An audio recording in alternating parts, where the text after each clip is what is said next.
Hey everybody, welcome to episode 32 of the podcast. Video games are hard. This is my co-host Trey. Hello. I'm Sided Williams, and we have a guest today. I was gonna say some sort of descriptor there, but you know what? He's a guest. It's pretty basic. Welcome, Chillindude. Sup? How's it going? Going all right. Okay, first question. When did you drop 829? I feel like it's relevant.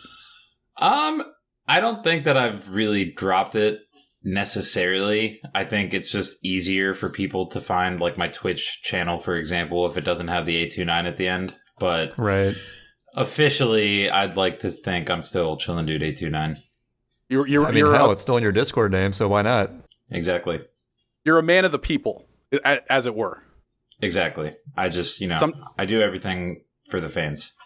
Yeah, sometimes people have numbers at the end of their name, and you let the common man know that even if you have numbers at the end of your name, you can be a big star. I don't know.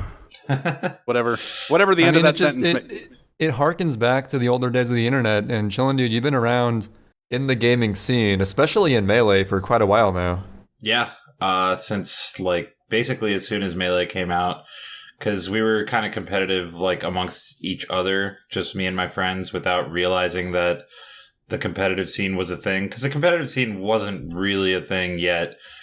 But then we found Smashboards, and we were like, "Oh, snap! Other people are also competitive at this game, so let's keep that going." But yeah, that was my original Smashboards tag too, Chillindude829. I guess it still is. I haven't used Smashboards in 10 years, so. Does anybody use Smashboards still? I think they do, but I don't know who they are.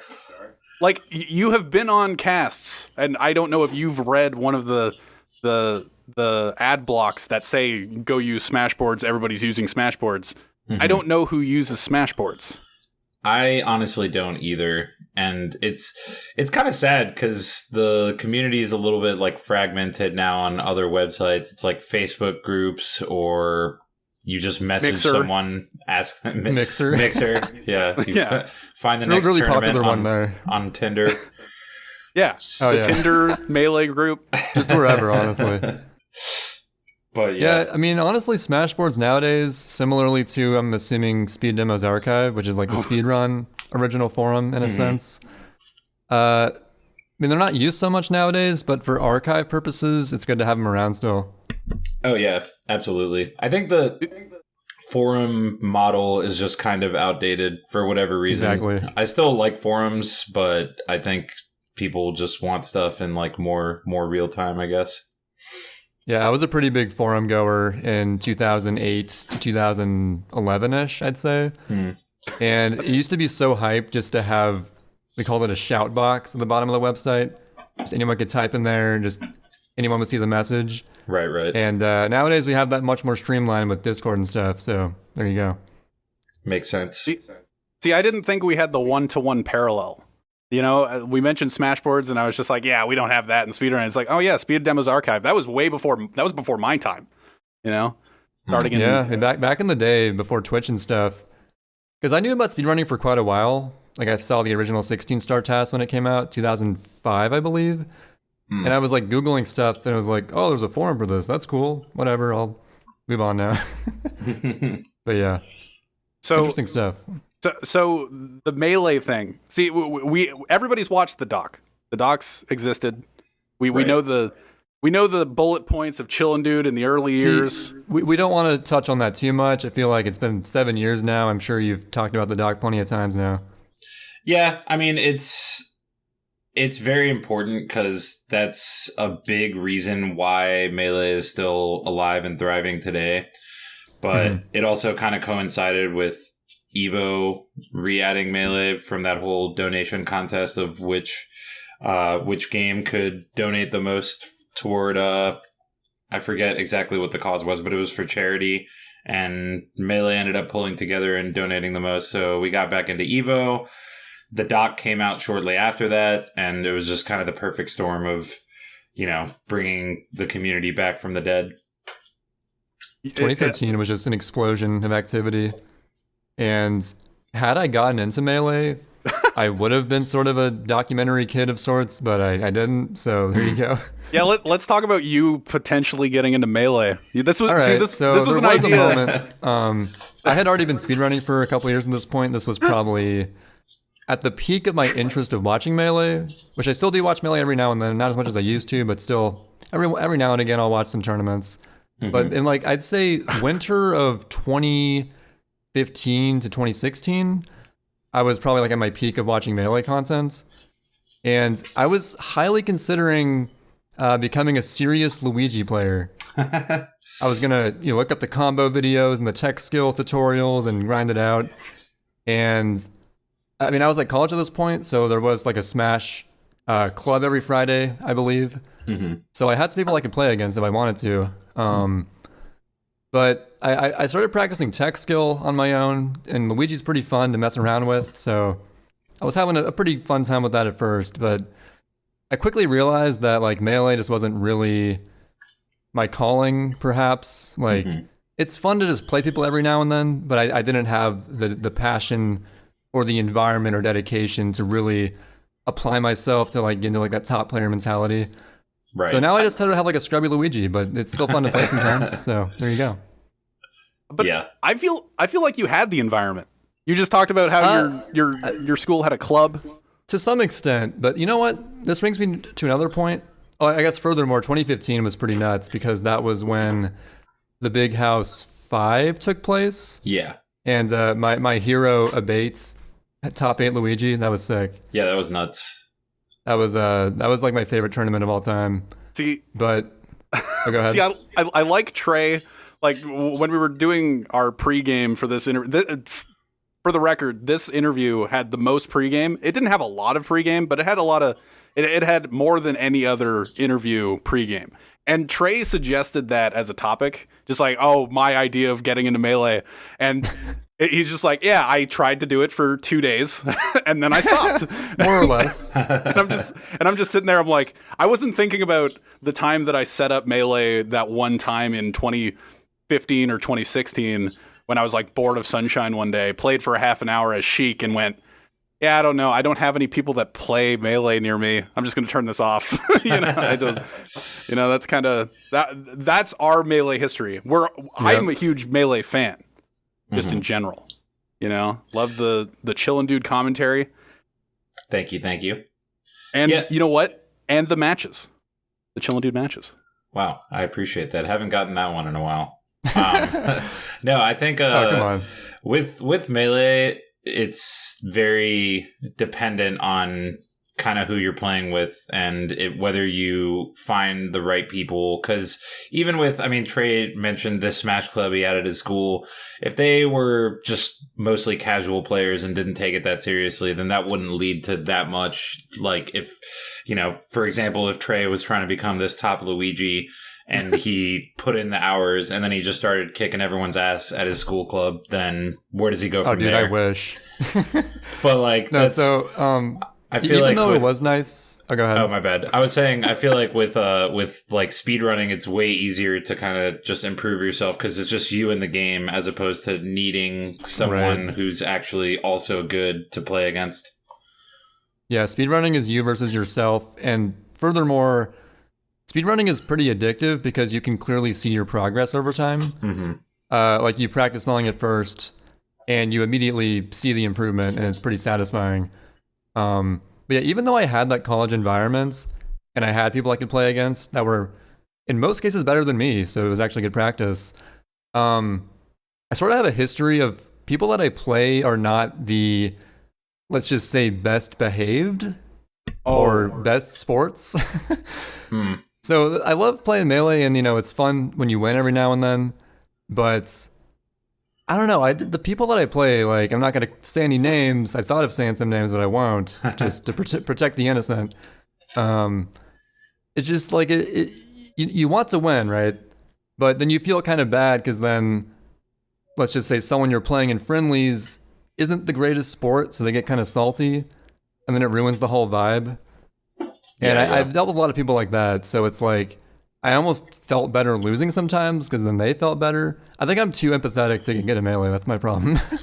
I can kind of see that. I've had that happen when I've played someone who's clearly put a lot of time into the game, but just hasn't maybe progressed as much as they want to. And you can kind of see the frustration as you're playing them. And then it's like, well, I don't care that much in this particular, like, unless it's a tournament match or whatever. If I'm playing someone in friendlies, I've gotten that vibe before where I'm like, I might just give you a few stocks here so you're not as upset about this. Yeah, honestly, it could be partially because I'm playing a troll character like Luigi.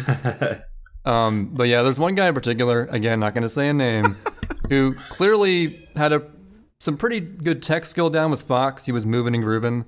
But I was still beating him every now and then, and yeah, he was not happy about that. So there's a strategy about it, Chillin, when, like, if there is a succession of you beating somebody in friendlies, you will give away stocks or games.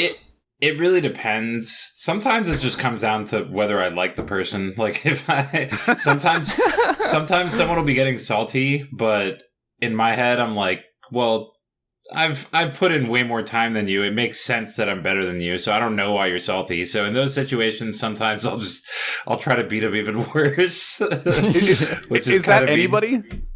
Is that anybody? You're playing anybody? It's just like, yeah, I've played more time than you. I mean, pretty much, I guess. But there definitely are players that, despite playing a fraction of the number of years that I've played, have probably already put more time into the game. Oh, yeah. So that's a thing as well. I'd say that's the case with SMS and me and Sid, because there's like some newer players who definitely get that grind in. It's pretty commendable. Yeah, Reed. Yeah, Reed. You know Reed. You know what? Wouldn't have mentioned Reed, but maybe Reed, I guess. Yeah, Reed put hella time in when he was really grinding. I've watched him do the same shine, kind of like a shine that wouldn't even save much time for just hours and hours on end. So, but you got to respect the grind. I'm trying to think back. There was a stream I watched. I watched your stream for like 40 minutes one time of Bianco 6 Secret. Mine? Where you were trying to do the momentum spin off the cube, and and you were just failing at it for maybe, like, getting it every now and then, but mostly failing at it. I'm sitting there going like, I don't do this strat. I don't know why why are you trying to do this strat? You know? Yeah, I actually have a very similar mentality in general about speedrunning, where I feel like you should try to optimize your practice time to kind of focus on, it's like a ratio of like how easy it is versus how much time it'll save for you. And you want to kind of maximize that as opposed to grinding something like, I mean, I've tried to grind strats like that. Like I tried for like 5 minutes one day to do the GWK dive on Pianta 3, and I was like, okay, what am I doing here? I should be using this time to practice something else that I mess up that is easier to do and is going to save me more time in the long run. Well, the thing is, it's hard to determine what level you're at exactly. Like, when like some time goes by and you can see in hindsight, like, yeah, I should have been doing that. But like in the moment, it's hard to know what, like, when and where you should learn stuff. People also see people like Nindede who will like learn all the hardest stuff immediately and just be willing to lose runs over and over again. But not everyone can do that, so you gotta learn at your own pace. See, I would now meme about an old 2017 quote of mine where I refer to Nindede as talentless. But instead of doing that, I'm just gonna not. So I'm just going to talk about it. You should watch the Easy Skate video where Sid says that. Dude, that's a really good clip. That's an oldie. That's an oldie clip. Oldie but a goodie. Yeah. So we were talking about early mentality, or like mentality in a game as you start. And like how Trey had his mentality where he had the environment, but he didn't really have the drive to get good at melee or whatever. How did that impact you early on, like starting to play Smash? I don't know if I've heard the story of you trying to get good at a game, or before esports were even really a thing. Yeah, you know. Yeah. Well, so as I said, it was kind of just because I happened to have a really competitive group of friends that wanted to play Melee competitively as soon as it came out. Like we knew nothing about the concept of tournaments or people trying to kind of test their skills against other people, aside from just playing a bunch, at someone's house. That was like the peak of competition at the time, was you go to your friend's house and see if you can beat them. But in my case, the friend was, one of the greatest players of all time, and Zain. And not only him, but we also had like several other players we were all not necessarily, I think Zain legit, has like a gift for gaming, and he is naturally predisposed to being pretty damn good at whatever game he picks up. But I think the rest of us were also pretty capable of, especially when the competitive aspect came into it, we were capable of like catching up to some extent. And so we all kind of did that amongst each other. And he was still by far the best out of us, but we were kind of fighting for second place, basically. Like who's the next best after Zain. And so that pushed us for a while. And again, without even the concept of tournaments, just because we were so competitive amongst each other, I think that's what really got us good quickly. That's really again, fortunate. One more point to bring up. People didn't get like salty too much when they lost.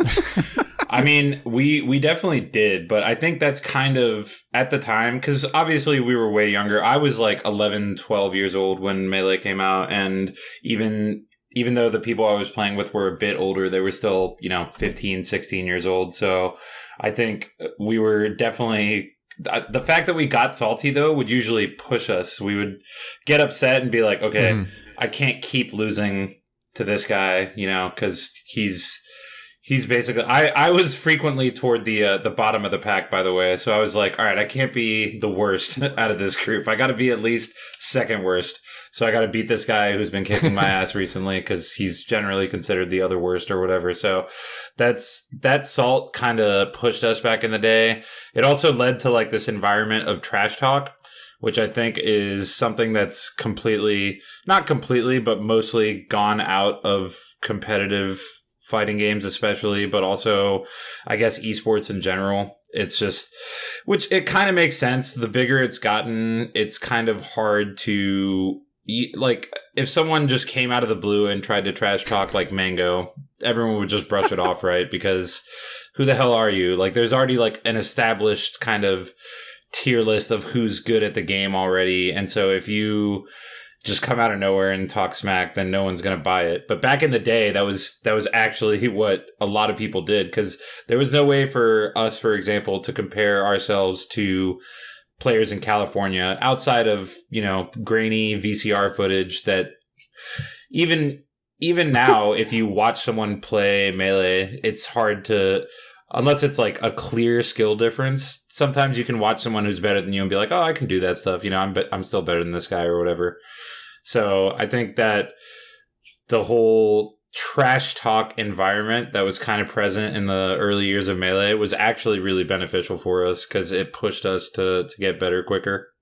Well, it's also that like everything on the internet is permanent, whereas if somebody comes out of the woodwork and trash talks Mango and then gets good, and then 6 years later he's good, and then just like, oh yeah, 6 years ago you just like said this random bullshit, and then it's just kind of like a funny story maybe, but past that it's kind of just in the ether. Whereas like in sports nowadays, nothing's changed. Well, nowadays it's changed, but not like if you're playing basketball in the 80s against Michael Jordan, he'll trash talk you, and then it's just you heard him say it, and it's just word of mouth at that point. And nowadays, if like Steph Curry trash talks you, it's word of mouth, and that's kind of it. You can tell somebody else that Steph Curry trash talked you on the court. Like, I don't know who would whine about that afterwards, but that's I'd be honored personally. Just like, oh, Steph Curry trash talked me. I don't know. We were just worth trash talking from Steph Curry. Okay. I was walking on the sidewalk. He walked by me. he said I was trash. I was just like, okay, cool. But yeah, I'm sure that there's no top level players who want to just trash talk for no reason and lose their sponsors. Yeah. Well, yeah, just everything just lives forever now. Whereas back in the day, it was like intersected between regions, and the internet wasn't what the internet is now. And everything just lives here. You know? Whereas, like, in 2017, I can shit talk Nindiday, and then 3 years later, there's a YouTube video that features a clip that has it, and I'm just sitting there going like, oh, okay, well, I guess that's a thing. You know? For sure. So that's early Chillin. That's 11-year-old, 12-year-old Chillin starting Melee. Mm-hmm. Even before that, like we'll get into more Smash stuff and speedrunning stuff soon, but we usually go into on the show. Obviously, you're a massive fan of the podcast. You know, huge. You know how this works. You've listened to all of them. All 31 so far. You know the ropes. All 31. He knew the number. So we go into gaming history. Like, what did you start? What was your first game? Like, what's the first game you remember playing? Like, what made you a gamer? So I think I remember, this is like one of those super vague memories from like when you're like 3 or 4 years old. And it's like, it's almost just like a snapshot of like, I'm pretty sure this happened. There's no way to really tell. But I think it was actually Legend of Zelda NES. And I don't think I made any kind of progress. I think I was literally just walking around and dying a lot. But it was still like my first time playing a game ever, I think. But again, it's kind of vague. So I think the more solid, the more permanent memory I have of really getting into games was Mario World, Super Mario World for Super Nintendo. And that was just a console that my uncles owned and, you know, let me play and stuff. But that's the first game I really remember where I can kind of specifically picture even levels in the game that I played when I was 6, 7 years old.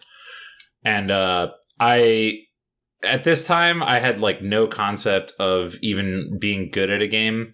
Like I was playing purely for fun, but it was also it became apparent quickly that there's levels to pretty much any game. Because if I was struggling to beat one, I could just have my uncles or my older brother play it for me, and they would usually have an easier time. So that's kind of the game I would say is like my first just game that I played regularly was Mario World for Super Nintendo. I still love that game too. It's a dope game. A great game. I like that your first memory is randomly walking around Zelda for the NES, because even today I'll turn on Legend of Zelda like on the Switch Virtual Console maybe and just wander around and go like, I have no idea what the hell I'm doing. I've seen speedruns of this game and I'm just sitting here going like, there's an Octorok. I know what it's called. Yep. I've played games with them before, but I have a sword. Yeah. Yeah, that game was definitely intended to be played like with an instruction manual and stuff. Because it's pretty cryptic. But yeah, like Trey and I's early memories with gaming is like me. The first story that I've heard of me playing video games is, or it's not of me playing video games, and I've told it on the podcast before. I'm just trying to build a rapport with Chillindude here, everybody. I like that. My mother has told me this story multiple times where she beat Battletoads. Like we were working on Battletoads for weeks, and I was at the age where you take naps. I was 3 years old. That's a hard game. And Battletoads is a hard game. And I was working on it. I was trying to beat it, and she dedicated weeks to beating Battletoads. And you know what? She's not the most proficient gamer you've ever seen. She'll play Bejeweled, like you won't beat her at Bejeweled or any match 3 game. But I can't imagine her beating Battletoads today. But she swears to me that she, not just the first stage, she beat the game. And that's something to respect. So that's my first story of me as a kid, but like, I don't know, SM64, something like that, like Super Mario Brothers, all that stuff. So what consoles did you have? Did you have a SNES with Mario World? We didn't as a family have it, so I would only play it when I went over to my uncle's. So I think the first console that we owned, like for our actual family, was an N64. Actually, no, it was a Sega Saturn, and I remember this because we went to the store and our dad had agreed to buy us a console, and we had a heated debate amongst me and my brothers because I was like 7, 8 years old at the time. My brothers are a few years older. And then we had a younger sister, so she had no input. She was like 4. So I wanted to get a PS1, but both of my brothers determined that the Saturn would be the better console. I should have listened to you, man. They're dumb as hell because obviously in the long run I was right. But we ended up getting the Saturn, only got a few games for it. And then like a year or 2 later, we got an N64. And N64 was like the first console I played like a lot. And that was still mostly multiplayer games though. Like with my brothers, GoldenEye, Mario Party, Perfect Dark. Just there's so many good multiplayer games on N64. So I barely played any single player games. Although I did play Ocarina of Time, and that was probably the first single player game I kind of played all the way through on my own. I actually have a funny story about that, which is we finally got a copy because we would play Ocarina of Time at like a cousin's house because they had one and we didn't. But we finally got a copy. We bring it home, and my oldest brother had gotten the furthest just playing through it at my cousin's house. But that's like probably 2 dungeons in, and so we're playing through and we're taking turns. You know, we have like shifts of okay, I play for 2 hours and then you get to play your file for 2 hours, whatever. And I actually got further than my brother. We were both on the water temple, but he had just started the water temple and I was making my way through. And then he convinced me, I was probably like 8 years old. He convinced me that I had missed something and now the water temple was unbeatable, which these days I know that's not a thing. You can always like play the song at a certain, you know, spot to raise the water if you need it or whatever. You can always backtrack if necessary, but he's like, "Oh, dude, you missed this thing. You're screwed. You have to like start over from the beginning." No. So I'm pretty sure I restarted the whole file too because obviously we had our separate files and I didn't know how to like, you know, backtrack in a save.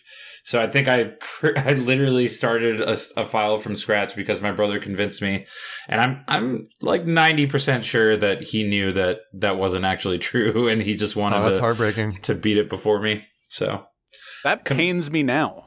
Yeah, I think it shows how competitive we were amongst each other, though. Like that he wouldn't even let me beat the game before him. So there's still a lot more after Water Temple, but Water Temple was definitely the great divide in that game. That's where boys become men. Zelda. Yeah, Ocarina of Time. I remember being in elementary school playing that game, and everybody was trying to troll everybody about everything. Where like it was the one game that everybody was talking about, and everybody had misinformation to keep everybody from beating the game. Yeah, and it was weird. Like I remember, what was it? One of the people in an older grade, like 1 grade older than me, I don't remember what their names were, but we were talking about Ocarina of Time because everybody just talked to each other. And they were telling me that the Megaton Hammer for Fire Temple was like in the lava, in like the like I killed myself so many times looking for this chest that didn't exist in one of the lava rooms. And I ended up getting stuck at Fire Temple where you have to like roll off one of the ledges to get to the key door in the firewall room. And I just didn't know how to get there, and I didn't know you could just like jump there. So I never beat it. I just ended up being like, I'm stuck here. I can't get to this platform. There's no way for me to get it. I'm 8 at the time? 6 at the time? 6 at the time. And I ended up leaving, and my first playthrough of Ocarina of Time actually went Forest Temple, like in succession of beating it. Forest Temple, Water Temple, Fire Temple. And nobody knew you could do that. Huh. Oh. I still don't know. Can you actually beat... I guess that makes sense. If you get the... I don't think you need the Megaton Hammer at all for the Water Temple, but if you do, I think I had the Megaton Hammer and left. So wait, I forget. Can you do Shadow and Spirit before those other 3 or no? No. Like legitimately? Okay. I think you need the 3 in order to unlock the... any cutscene tied to Spirit Temple or Shadow Temple. That makes sense. Mm-hmm. Like the burning down of Kakariko Village happens after you beat the first 3. Yeah. So both of you legitimately thought you both soft-locked your game. Yeah, at age 8, we didn't even know. I mean, what at the that term age, you soft can lock believe meant. whatever, I guess. Yeah. But speaking of misinformation in games, did you actually try to unlock Sonic in Melee? No, I did see that, but we kind of, I forget exactly how we figured it out, but we kind of just determined this is BS. Like there's no way. I think because what did it say? It said like 100 kills in Cruel Melee or something. I believe it was 20 kills in Cruel Melee.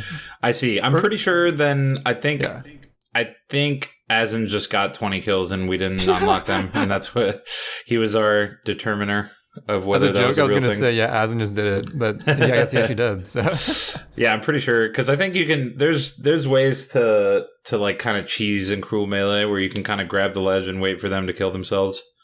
I think he pulled one of those. There's a trick with like Roy, right? I think. Yeah, sure. I forget exactly how it works, but I vaguely recall what you're talking about. Yeah. You know what? We're gonna jump the gun here a little bit. Speaking of Roy, all right. Segues. So Roy's in the conversation nowadays. Yeah. So Zain lately has been performing with Roy. He won an online tournament. Mm-hmm. Everybody's jumping the gun and everybody saw it coming. Like Roy's our boy. So everybody's just like, oh, Roy isn't bottom tier anymore. He's mid tier now. Zain pulled it off. Why wouldn't he be mid tier now? What are your thoughts on the recent Roy boost, if you want to call it that? Yeah, I think so. To an extent, I do think Roy's always been a little bit underrated. Like he has some tools and stuff, and he has a pretty good combo game, but I think this is more a case of Zain being really, really good than Roy that's where I'm at. being mid tier or whatever. Because I mean, Roy again, I think should probably be a little bit higher in the official tier list or whatever than he is, but ultimately that's like a few spots higher max. That doesn't mean he's suddenly knocking on the door of being high tier or something. So I think it's mainly Zane's just crazy. Is it just a question of people not willing to invest time in Roy because he's just a worst Marth? Yeah, pretty much. I think when you have that option of essentially the same character but just way better, then why would you choose the inferior option, especially in a game as competitive as Melee? It does make sense. I think that's why no one's really put time into Roy. There was a really good Roy back in the day named Neo who actually took games off Ken's Marth in tournament with Roy. And obviously Ken was like by far number one at the time. So it's doable. It's just a huge hill to climb. So why would you even put yourself in that scenario? Yeah, I was I was looking at Twitter today with somebody put out a new tier list of Melee characters, and I looked at the thread, and Roy was in the middle tier, and you wouldn't know by the thread because everybody's conversation was about how he put adult Link over young Link, and nobody acknowledged the mid tier Roy, and was just kind of was just like, you know what, this is just a fact now. Everybody just acknowledges this is truth. Yeah, I mean that's kind of how the competitive scene goes. People are extremely swayed by one tournament's results. I mean, anytime like a person who hasn't won a major before wins one, people are suddenly talking, oh, is this guy the best in the world? So people tend to live just in the present moment, don't look at the big picture. Yeah, for sure. And not to mention that it was an online tournament, which could have a small factor in that probably. Yeah, I think for Roy, it would definitely help as opposed to like Spaceys that would be probably hurt by it because they're so technical that any slight lag is going to throw them off more than Roy, generally speaking. So I think that it's interesting though because maybe now because he won a tournament online with Roy, Zain will try Roy at an offline tournament. But I don't see him doing that normally. Like, I don't think he would have done it unless it was a local or whatever, but then it wouldn't have the prestige. The whole reason his Roy winning that tournament was such a big deal is because it had multiple top 100 players. It had a couple top 25 players that he beat en route to winning. So that's obviously pretty damn impressive. But online results you always got to kind of take with a grain of salt. I would love to see him do something similar at an equally stacked IRL event, but I don't think he would go Roy in that scenario. Yeah, he doesn't seem like a player that would do that. Plup going Luigi or Samus, that's a thing that you can definitely see happening. But yeah, seeing Zain seems like too much of a, not that Plup isn't a competitor, but has too much of the, I don't know what the word to throw in here is, but I think you understand what I mean. He's got the fire of competition, so he's not going to use the fire of Roy. Yeah, if he runs into a top 5 player, he's not going to be like, well, I committed to Roy. You know? Yeah, exactly. Roy's got a fire sword. He's got to be better. Come on. That was actually, as a kid, that was my mindset. I would actually mostly play Roy when I was a kid, just because you unlock him after Marth, and he has fire, so like clearly he's good, right? But no. Sound reasoning. And okay, just to counter Sid's amazing segue. Speaking of Plup, Chillindude, what are your thoughts on the whole Plup smurfing drama? I think it was basically intended to just be this sort of like tongue-in-cheek for fun thing where they played as a Smurf in this online tournament, and then they, from what I've heard, they weren't going to accept any of the money if they actually did place in the money or whatever. But because of the circumstances, I do think it was kind of messed up. But again, I don't think they had that. I don't think they had malicious intent by any means. I think they were just trying to do something kind of dumb and silly for fun. But this guy, Waff, aka Brandon, who's been running these events, I'm pretty sure he sometimes like puts money out of his own pocket for the biggest thing I think that makes it messed up is that there's these bounties. So if you're an unranked player as far as the top 100 and you beat a top 100 player in the bracket, then you're supposed to get a bounty. I forget, it's like $50 or $100 for doing that, which is super cool. I love the idea. But again, I think Brandon, at least for a while, had to provide that out of pocket. And so if, Plup is smurfing, Plup, a top 10 player, and he beats, let's say, Rishi, who's top 30, top 40, and then he ends up, getting a bounty for it, then that Brandon has to pay out of pocket, then that's clearly yeah, just not clearly cool. He wouldn't accept that. Right. So I think they were just kind of trying to make a joke, but because of the circumstances of how this one guy is kind of putting on all these online events, just pretty much out of the kindness of his heart and to help the community, and it felt like they were kind of taking advantage of that. So I get their side, but I personally would not have done that because I respect Brandon so much, and I feel like he's really going out of his way to help the community. But again, it's not like it was their intent to mess with Brandon or something. They were just doing it just to be dumb and funny or whatever. Yeah, that's the point that was hammered home like 3 days after this all happened, and Plup like half apologized, and I'm not trying to reiterate it all, but it like a lot of people were mad at his apology and all that.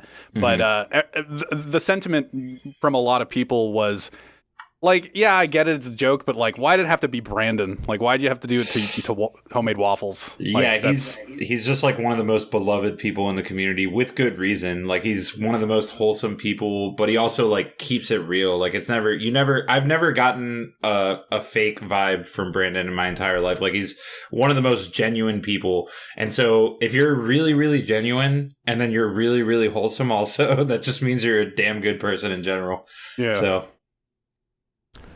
I get the backlash. Yeah, I get it too.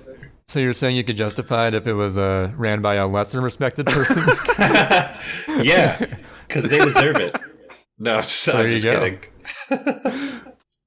Speaking of running tournaments, oh yeah, I was sort of like try-harding for like a second before this podcast. I rewatched like 5 minutes of episode 2 of the Smash Doc. And I remembered how you actually ran a tournament at like 14 years old. How did you manage that? It was pretty much just motivated entirely out of the like desire for competition, because I actually ran our first tournament when I was 12, and it's insane thinking back that a 12-year-old was able to contact like a venue. I just emailed them and I was like, hey, I want to hold like a Smash Brothers tournament at your venue. And somehow I got a response where they were like, yeah, sure. That's insane. Come on. Yeah. So I still look in retrospect, that's the craziest part to me, is that I was able to arrange a venue just to agree to have us for a tournament. And it ended up being the same venue for the bigger one that I ran in 2004. Cause the one I ran when I was 12 was like 14 entrants. So it was, not hard to run at all. Mm-hmm. But the next one, the one that's heavily discussed in the doc, was when I was 14 and there was like nearly 100 entrants, which at the time was like the biggest event ever. And so it was definitely like kind of stressful, but I think I was just so motivated by having this, national competition that I didn't mind at all. And at the time I wasn't thinking like, oh, I'm only 14. How am I going to pull this off? I was just thinking, I need to pull this off so that we can play these people from California and Texas or whatever. Yeah, age is all relative. When you're 14 years old, you feel pretty old. Yeah, I mean, I figured I didn't see a problem with myself running it at 14. In retrospect, that's kind of wild, but I pulled it off. Not perfectly. The tournament definitely had its share of issues, and I think if I was a little older, I probably could have made it a little bit better. But it was a learning experience for sure. Yeah. It was good. So you didn't get your parents to communicate with the venue at all? It was you? It was just me. So if one thing that I think is kind of understated in the doc, or I just didn't end up talking about it very much, is that my parents were very much against me competitive gaming for many, many years until like a few years ago. Really, they were. Oh, you get money for this? Okay. Yeah, exactly. That's pretty much the turning point, was when I started actually making some money off it. But before that, they always just saw it as a distraction from like my studies or my education, and they didn't want anything to do with it. So Azin's mom was actually way more supportive, and so if I needed, like an adult to talk to the venue or whatever, then she was generally the go-to. Interesting. Yeah, so I also find it really weird in retrospect that I was able, as a preteen even, to just email a venue and get them to agree to let me hold a tournament there. So the melee happened. We've heard the story of the melee through line. The doc in when was the doc released? 2013. 7 years ago. Yeah, that's insane that so much time has passed. Lucky looked so different. Actually, wait. I had like one sort of like theory. Do we have any idea when like metagame's gonna come out? We don't currently. As far as we know, he's kind of on the finishing touches of getting rights for everything. So I think it would have been out like a year or two ago already if he didn't have to worry about the rights. But he's trying to get it on like legit platforms like Netflix and stuff. And then obviously the whole copyright thing is going to be super important there. So, because I had sort of like a bullshit theory that's not really going to be true. But like, what if metagame allows Smash to come back to Evo? Yeah, so the thing with Evo is that Mr. Wizard, as far as I can tell, genuinely dislikes Smash, and I don't know why. That's definitely the vibe that I got. Yeah, it's really annoying because, honestly, Smash has been really good for Evo, like, clearly. Like, viewership-wise, attendance-wise, everything. And yet, he kind of shafts it whenever he gets the opportunity to do so. So, he's probably honestly just tired of all the Twitter replies arguing about it all the time. It could be, but I feel like he already kind of had that mindset from the beginning. Like, I remember in 2007, he insisted that wobbling be legal at Evo World when we had already started banning it at some events back then. He just didn't even consider, because for him, I remember part of his argument being, oh, well, normal fighting games have infinites. Oh, it's not a normal fighting game. Exactly. So it was a very bad argument. An interesting argument. Yeah, like Trey was referencing. What's your take on the threads always shitting on Smash, where it's just like if Evo announces that they're like either cutting Melee or like most recently with Evo Online where they dropped Ultimate without really referring to it, they just kind of went, oh, it's not here anymore. And then, well, no, yeah, in the recent like thing, they just show here are the games without any mention of Smash, and yet most of the thread on Twitter is, "Yay, no more Smash in there." like, Yeah.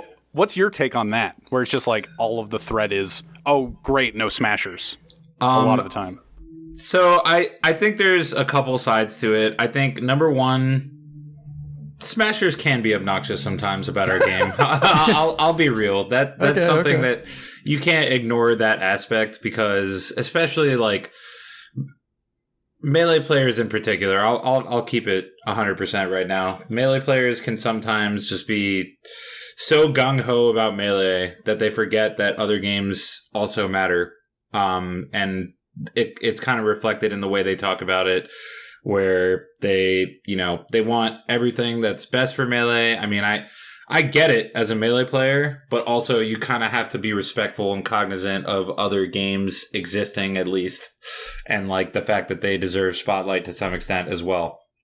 Yes. On the flip side, I also think some of it is legitimately jealousy from other communities that we've managed to keep this game that came out 19 years ago, keep it going strong this long, still have so much viewership and so much success with our tournaments where, even SF4 that came out 10 years ago can't even like get a 40-man tournament these days. Like, it's such a contrast to every other game where pretty much every other esport or competitive game period, as soon as a new game comes out, everyone just flocks to that title regardless, right? Even if Right. in a lot of cases that new title isn't as good as the old title, which is a whole nother discussion that I could have about how games are being dumbed down on purpose, but that's a whole separate thing. But people will automatically play the new game, and there's no other community in competitive games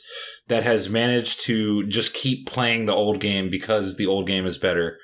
Melee is the only community that's really pulled that off with any success. So I think to some extent that actually does bother some, especially fighting game players who might have preferred. So many players I've heard preferred even SF4 over SF5, but to a greater extent, like the more old school players, I've always heard because I played SF4 actually relatively often when it came out and got kind of competitive at it. And from what I heard from everyone who had started Street Fighter years before that was that Third Strike or Super Turbo are easily better than 4. And then 5 came out, and then everyone's saying 4 is still better than 5. So it's just kind of, it shows that we are kind of cut from a different cloth, that we can kind of just ignore the fact that there is a newer game out and acknowledge that the old game is still better, and therefore we're going to keep playing that old game. So I really do think that that's part of it as well.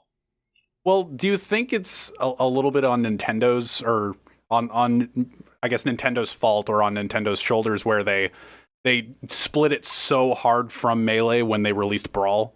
Like, is there a universe where like Brawl isn't as like nowadays people are looking back at Brawl and how it's not that bad, but like competitively, but like is there a universe where they didn't make it as slow and everybody just moved on?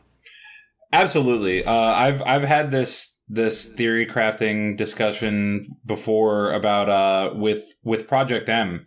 So if Project M had actually been what they released Brawl as, then we probably all would have moved on, right? Because Project M is a good enough game that with the new graphics, the new characters, we all would have been like, okay, there's no reason to continue playing Melee because this game has similar mechanics, even if it's slightly dumbed down, like slightly easier to do tech skill and stuff like that compared to Melee.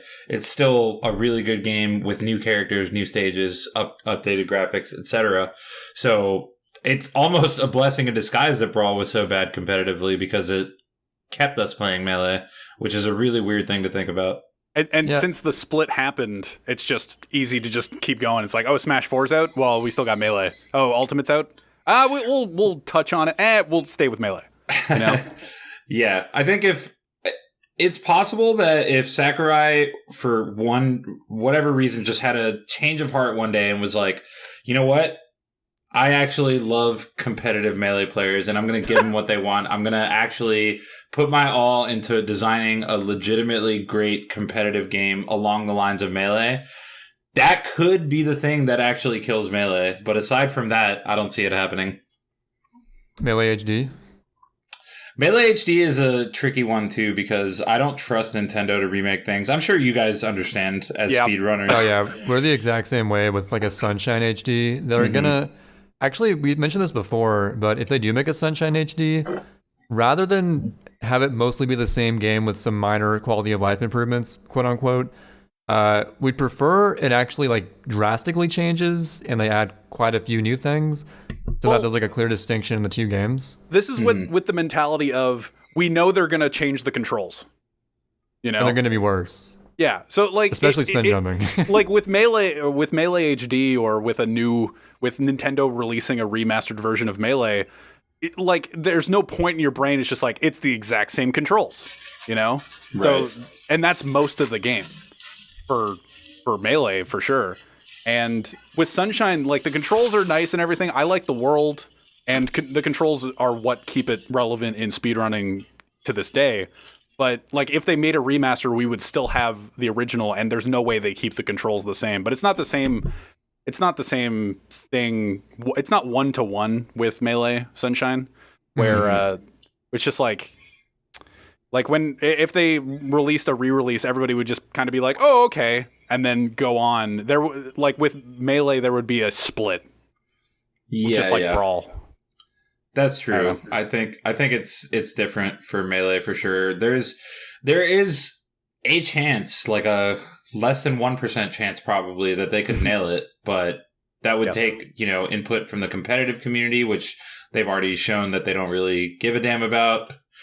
So I don't foresee it happening, but it's certainly not impossible. It's definitely doable. It would just take them kind of looking specifically to make it a good competitive game, and they don't have a track record of doing that at all. I have a very softball of a question. It relates to Brawl and all that. I'm not a huge fan of it. Like, I'm not a fan of this new mechanic in the newer Smash games, but I you know what? I'm just wondering from the man himself, what do you think of footstooling? I don't like it overall. I think it's like an interesting concept, but I feel like there's not really a reason to allow someone, because generally speaking, when you're above someone in Smash, you're at the advantage anyway. So I don't see why they gave like a way to severely push that advantage by jumping off of their heads. Yeah, it's odd. It's like the idea I feel is cool, where it's just like, oh, you jumped off stage and instead of edge guarding them, you jumped off their head. It's like, oh, the ultimate like rub it in kind of a thing. But like in action, especially in Brawl, I don't know how it actually works in all the games, but you just jump off their head. You like I have never intentionally footstooled anybody in my life. It's rare. You just kind of like jump off and you're like, oh, well, now I need to recover again. And then you jump off their head. And it's like, yeah, I totally meant to do that. Yeah. Great. But I feel like the idea is there, but the actually adding it to the game, it's so, I don't want to say lame, but lame, you know? Yeah, I pretty much agree. It's just a strange concept where, like I said, if you're off stage and you're above someone, they're screwed anyway. Why do you need to add a mechanic to make sure they're screwed? Like they're being edge guarded. They're in the act of being edge guarded. Yeah. Like, okay, now jump off their heads, bro. It's like, okay, cool. I don't know. I've just been thinking of footstooling lately. It just seems like an unnecessary addition to make the game more realistic in a way that doesn't have to be. Ugh. Gross. Yeah, you could do that in like a real life situation, but this is a video game, so yeah. I'm all about. I'm a big fan of games leaning into the fact that they're video games. Big fan. Yeah, yeah. I'm not a big fan of all these new games where all your equipment's breakable. Yeah. E.g., Animal Crossing or Breath of the Wild. Yeah, we've been playing a lot of those games lately. I can tell. I can't wait. Is there any news on Breath of the Wild 2 yet, or no? I don't Not think recently that I've seen. I've been picking at Breath of the Wild. I've been jumping in and trying to, without the DLC, without the Korok mask, collect all the Korok seeds. Ooh. It's a journey. You have to be like in the proper mindset and not like get frustrated at it. Where it's just like there are hours of there are periods of hours where you're just like, I can't find one, and then you like go for an hour and you find 20, and you're just like, oh, okay, well now I found a new spot, you know. Yeah. And how many are there again? There's 900. Good lord. I think I found like 150 my whole playthrough. Like not really looking for them, but you'd think you'd find more. I am at 460. I'm over halfway. Nice. And Pog. and I do not know how there are that many in the game, because like there have been periods of time where I'm just like, I don't know how they can fit more into this game, and then I've had sessions where I get 15 and I'm like, oh, okay, well obviously I found a just like a deposit of Korok seeds within the map, and then you go for another dry spell of however many hours, and then you get to 450. I'm like, how am I only half? How am I at only halfway through this game? It's a struggle. It's a struggle, but I'm trying. Really makes the gold Skulltulas look like child's play in comparison. Yeah, well, they have a noise tied to them. Yeah, that's true. True. Too. Like literally, my strat now is running through the environment and having the stasis module on so that I can see if I can pick up a rock. You know, you just like in the distance, you see one of those rocks that you just pick up. It's just like, oh, there's a Korok here. Like from a distance, if you have the stasis on, it's just like, oh, there's a rock you can pick up. I guess I'll go pick up that rock and see if there's a Korok seed underneath it. Late game Breath of the Wild, finding stray rocks is the most hype thing. Dude, if you blow up a wall of rock and find a chest, it's like shit. I'm gonna open this chest and there's gonna be like, I don't know, some weapon that I don't care about. Some ice arrows. If you blow up a rock and find a rock that you can pick up, it's just like, fuck yeah, man. Man. It really throws everything in disarray. Like your entire mentality towards games. Like literally you're blowing up rocks or like looking for a rock. If you find a chest, you're like, I'll open it. I'm not willing to clear space in my inventory to carry this thunder sword or anything like that, but yeah, okay, I'll open it and see if I have or if I have space to collect this. But if you find a rock in the wild that you haven't picked up before, you're just like, oh baby, I'm gonna pick up this rock. I'm gonna do it. So I guess going back to speedrunning, when did you start speedrunning Sunshine? Like early 2015, or 2015. I want to say like April or May of 2015. Okay, and then Sid actually thought of something based on a recent stream from Distortion 2 that I guess he tuned into for a bit. So Distortion 2. Yeah. This is Trey's buffer for me to do my go premise. Tell your story. Tell your story, Sid. All right. So Distortion 2 the other day was doing like a Sunshine playthrough. It's Distortion 2. Big streamer, by the way. Pardon me? Big streamer, by the way. Big streamer, by the way. He's famous for like Welcome to the Game 2 speedruns and getting over it with Bennett Folly and Dark Souls and all that stuff. I see. But he was casually playing through Sunshine because you know what? You look at the Sunshine directory, you see somebody with 2,000 viewers, and you're just like, all right, that's odd. Unusual. Yeah. True. So you click there and you watch them casually play through it, and I'm sitting there waiting for inevitably the stream monsters that I recognize from random SMS streams being like, I'm a professional now. Like I know the bare minimum, or I don't even actively play, but you know what? I'm gonna give Distortion 2 or whatever insert streamer here as many tips as I can to be that guy. And there have been many instances where like bigger streamers or bigger personalities come to Sunshine for like a day. Like Ginger most recently did it, and there was a lot of people. Yeah, Ginger was going to play for like a week. I remember when Ginger was going to play Super Mario Sunshine? But yeah, there were a bunch of people in his chat, like Fuzziness, the same kind of thing. Back in the day, Chillin, when in 2015, when you started playing Sunshine, do you have anybody to call out from being one of those people in the chat? Like, that's a good question. I have someone to call out in kind of grateful manner, sort of thank you to Sure. Wilco. I knew it. I was just thinking of Wilco. Oh my god. It was 100% Wilco because so my little history of speedrunning Sunshine is I played it casually back in the day, no speedrun whatsoever. And then I started watching Samu in like 2012. And 2013 I was watching Samu and a couple other runners. And then 2014 I actually tried, this is something that's just going to be lost in time forever, but I was with Team Curse at the time, and we were required to stream on this crappy Twitch knockoff called Azubu. And oh my god, I remember Team Curse. Yeah. So I would get like 5-10 viewers on that max, but for whatever reason, one day, Asin agreed to do a blind Sunshine race with me. And this, obviously, neither of us really know the game at all beyond a very surface casual level. And he ended up giving up after he game overed in like Pianta. So I just did the rest, and it took me like 6 hours to finish just any percent. Because I didn't even know that God Gamer Asin?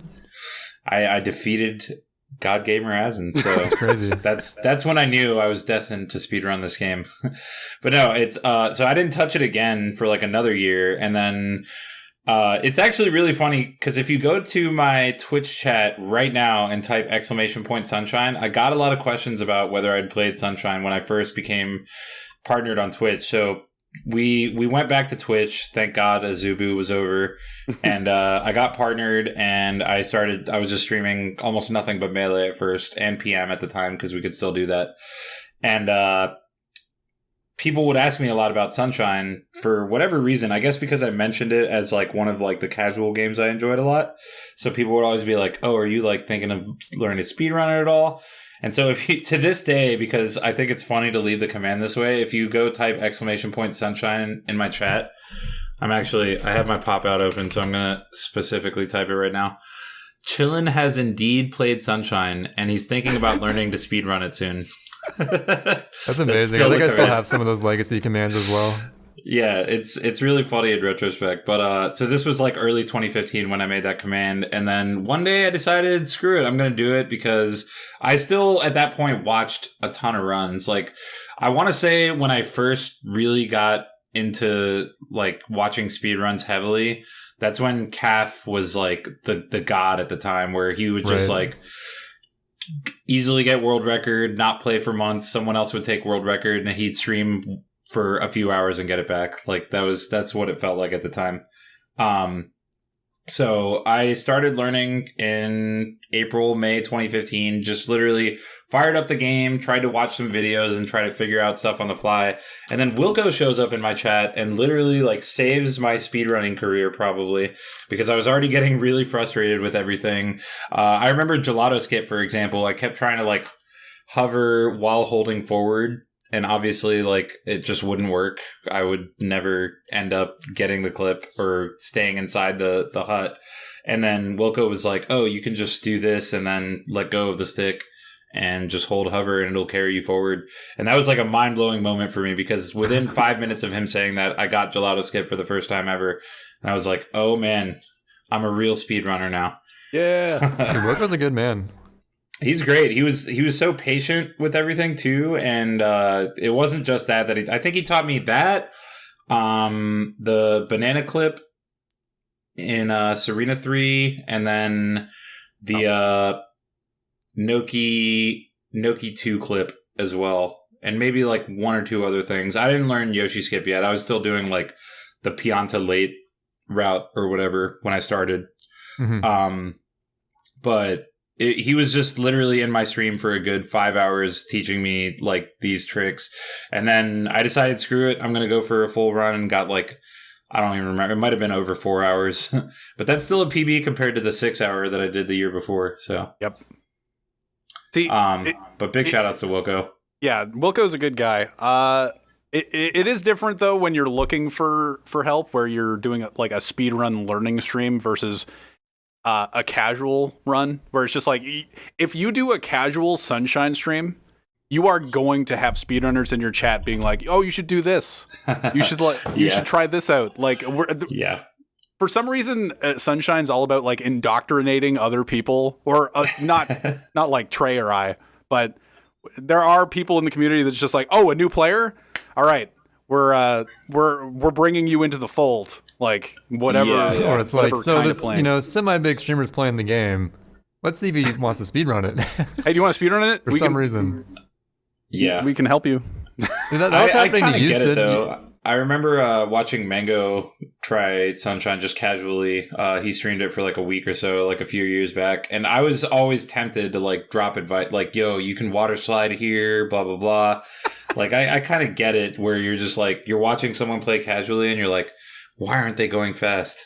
I'm the exact opposite. I want to see everybody do the most casual stuff you've ever seen. Like, I didn't get to watch Distortion do Rico 1, but Rico 1's casual route is insanity. And that's true. Because you like jump on the crane, you go through the maze, you spray the sub, like the sub's intended in the casual run of it, and you have to like, I don't know, walk or use the crane to go up. But like in the speedrun, it's water slide into a triple jump, go up top, and then you're there. Or spin jump. It's like literally knowing how to get over a wall is the difference in like multiple minutes of gameplay. So I just want to sit there and watch everybody casually go through it. And I was not disappointed. Like, to be fair, like I am calling out people, or I'm not calling out people, but I am somewhat roasting people that go into like casual Sunshine chats and go like, "Oh, you should speedrun this," or whatever. But like, I wasn't disappointed by the Distortion chat where there wasn't a lot of people there. There were a few people that I recognized that, you know what, you're in my brain. I saw your name. You were there. But but like Rico 3, nobody was like, "Oh, you could just like go from the bottom and hover in." He like jumped off the candy canes and he was going all the way around it. I love that stuff. Like, super casual Sunshine is my bag. Yeah, it is. I get that as well. I mean, it's definitely entertaining to watch just people try to figure out how the hell to do it without speed strats. Because at this point, there's a lot of levels where I can barely even remember how to do them without speed strats. Like Goopy Inferno? Yeah, that and banana clip level. How the hell do you... That's a bingo goal. The banana. That's a bingo goal. Gotta go get the pineapple. Yeah, you gotta go get a pineapple, feed it to Yoshi. And then you have to still do a really awkward like travel through the attic, which is odd. Like and eat the booze. I don't know. Sunshine's that's why I would like to see, to bring it back to the remastered. Like maybe Melee HD, leave that, or like if you're gonna do it right. But the Sunshine, let's see what you can do to like not make it feel so weird. Such a weird game. Yeah. And also making it work without analog triggers somehow. Yeah, I don't know. See, that's just how none of them are gonna like remastering. Like, what's your take on the rumor of the new remasters? Are you like hyped that they could happen? What do you think, Chillindude? Yeah, I'm hyped for them, but I don't think it'll be like a replacement for Sunshine or for 64 at all. Imagine 64 like jumps in head first. Like, imagine that universe. Yeah, like 64 remake comes out, no one plays 64 anymore. Then that's they all jump ship. Like, that would never happen. Yeah. I mean, it's kind of the same with Melee HD for 64 especially, where obviously if everyone's still playing this game that came out in 96, they're not suddenly going to stop because a remake of it came out. So it's less laggy. It looks good. Oh, I feel like Wind Waker HD was the most successful Nintendo game remake as far as speedrunning is concerned, because it seems like HD and SD are both pretty equally popular to speedrun. Whereas like Twilight Princess HD, which was an even lazier HD remake, I don't think anyone hardly plays the HD one to speedrun, as far as I know. There's a few, but yeah. There were a few for sure, but not as many as HD Twilight Princess or Wind Waker. I'm just waiting for Skyward Sword. I want to see what I want to see what they do with that. Like, I've never even played the first original Skyward Sword. Do they make Fi less annoying? I don't know. They're gonna bring back bomb bowling. It's gonna be sick. Bomb bowling. I love it. So you know what? We touched on SM64, and lately, and I did tell you this before we started this podcast, that I did do my the equal to Trey's like try hard little bit of research before I looked at your Twitch VODs of late to to see what the activity is. You know, like I've seen the Ludwig Super Mario 64 races. I've seen a couple of them. It's been interesting. I've been cheering for you the whole time, and you didn't disappoint. But as of late, it's been mostly SM64. I'm not heartbroken. As a Super Mario Sunshine player, I can understand, and I haven't played it like Trey and I can definitely understand taking Sid and I breaks. have no room to talk. I haven't played that game in like a month. Yeah, I haven't.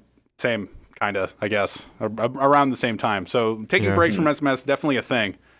But what got you to change to SM64? Like, what's the drive? Like, you were talking a little bit before the cast about like you got your foot in with Sunshine, getting your 119, and now it's a little bit more difficult to improve. So, like, what's your mentality towards that now? Yeah, I guess so. The thing with Sunshine is that I think I got like 122 toward the end of I want to say 2017. Sounds so right. I was already kind of in the realm of, okay, 119 is doable. Like my summer best was definitely already 119, 118, and I knew it was possible for me to get 119. So from that point forward, it was kind of my long-term goal. I want to get a 119. I feel like that's a very important benchmark to hit in Sunshine 90%. And so I grinded for that, and it took longer than I thought, because this was also where kind of a period where I would grind Sunshine for a few weeks, then I would stop completely for a month to focus on Melee, and then I would go back to Sunshine, but then I would spend just a week or two de-rusting before I could even start improving.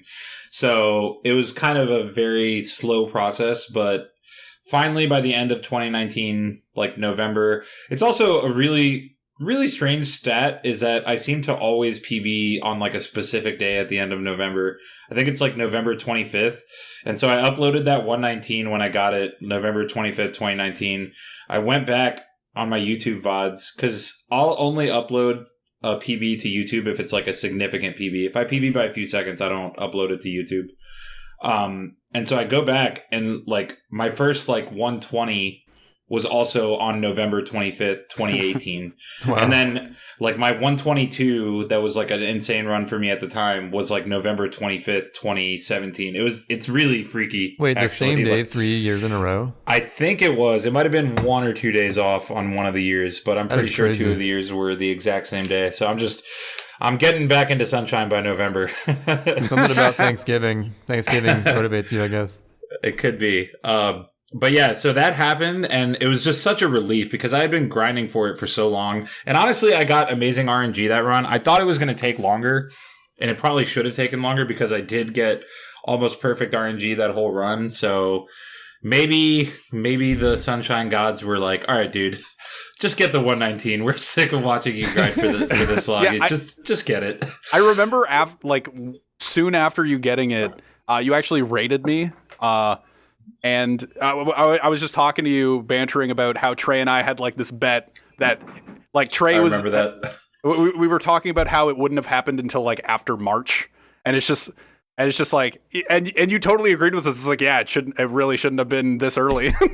Yeah, it felt like it was going to take at least another couple months of grinding, but I happened to have this glorious run, got the 119, and again, I just felt relief because as much as I love Sunshine, I had been wanting to branch out speedrun-wise for a while, and it wasn't necessarily like a specific game that I really wanted to run that was motivating me to branch out. It was just the fact that this was still the only speedrun I'd learned in, 4 years of speedrunning. So I wanted really badly to just learn something else once I got the 119. So it happened, and that opened the door, which... It's funny because I didn't instantly branch out. I just kind of like slowed down on Sunshine, started playing more Melee because I kind of wanted to figure out what games I really wanted to speedrun. And so by just watching a bunch and kind of knowing what games I already had like a preference for as far as speedrunning, I started with Monkey Ball 2, actually, story mode all levels. And that wasn't even until, like I said, I got the PB at the end of November. I didn't start learning Monkey Ball till like January. So I kind of just like chilled for a month. And then once I decided to get back into it, started with Monkey Ball, which Monkey Ball I've already played a ton casually. So that was really easy to pick up as a speed run, relatively speaking. Not to say that I'm sick at that game speed run wise, but I did get to like top 100 on the leaderboard in like a couple weeks. Do you know Peanut Phobia? Yeah. Oh, Peanut. I love Peanut because he actually lived in the same region that I used to live in, and obviously is a Melee player as well. Mm-hmm. So I would see him at like locals, and just every time I saw him, I'd be like, "Is that top 5 monkey baller Peanut Phobia?" He loved it. But yeah, he's cool as hell. But yeah, just learning Monkey Ball was a good experience. It just honestly felt great to speedrun something else, to be able to like finish a run of a different game. It's kind of a cool, like, oh, I know how to speedrun Sunshine, but I also know how to speedrun this game and this game. Like, it's just a cool feeling. I definitely get that. Eventually, when you play enough Sunshine, you're like, yeah, I get it. That was me after I got my sub 3. I was like, I really got to branch out more. And I have had my branch out games like Pac-Man World 2 or Four Swords Adventures and some other stuff. But it's definitely hard, especially when you're known for one game. And you'll get like every stream, someone will come in the chat and be like, yo, you're going to play Sunshine? It's like, no, not today. But you get used to it. So. Well, that's the conversation that Trey and I keep having where and I kind of want to ask Chillindude's perspective on this, where like we've been playing Sunshine for, Trey and I have both been playing for 6 years, and we have our respective times. I think it's like 7 at this point. Trey's slightly better than me at Sunshine, I can admit that, but slightly. Yeah, just slightly. Not in some levels. Hey, don't disrespect me, Chillin. I had world record in 96 shines. Sid is much better than me in certain ILs, I'll tell you that. But like eventually, like Trey and I went to Assassin's Creed Brotherhood. Like we've talked about it many times. Yeah, or we routed it, and even though there was like a community, like there was a group of friends that played it and established a route. We routed it ourselves and all that, and we did a run of it.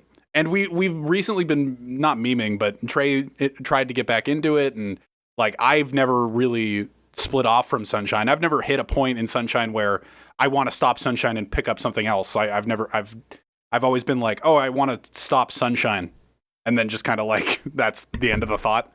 But but like if I try to invest time in another game like Brotherhood, like Assassin's Creed Brotherhood, for that period of time we were trying to do it, you at some point you just think to yourself, it's like, well, I could be bad at this game for a while and then try to get good, or I could just go back to Sunshine, you know?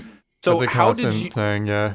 How did you try to like reason that? Like with Melee, you were always good at Melee. So, like translating it, is Sunshine just like a different part of your brain, or like you could always have been, oh, I could just try to get good at this game. I'm not that good at it yet, but I could try and be bad at it for a while and then eventually get good, or I could just go back to the game that I've been good at for however many years. Yeah. I get that, and I actually had kind of that moment with Melee already, which was after Brawl came out, and Melee essentially died for like a year or two. And I played Brawl for a few months, but then got sick of it competitively, and I kind of had this void in my life of competitive games, because I had been competing in tournaments for like 8-9 years to that point, and I was like, this feels really weird to not have something that I'm like grinding competitively. And that's when I picked up SF4.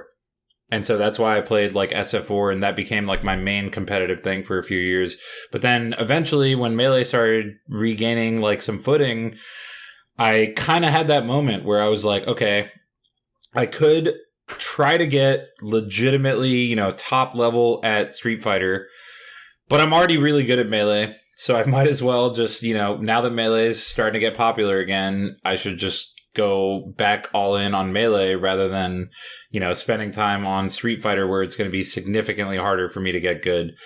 But with speedrunning, I feel like, at least as far as I've dealt with it, it feels different in a way where I feel like I can go back to Sunshine. It actually does feel similar in the sense that I feel like Sunshine will always be there for me if I want to go back to it. Like, it'll take, maybe a few weeks, or in this case, maybe even months to de-rust to the point where I was before I stopped playing.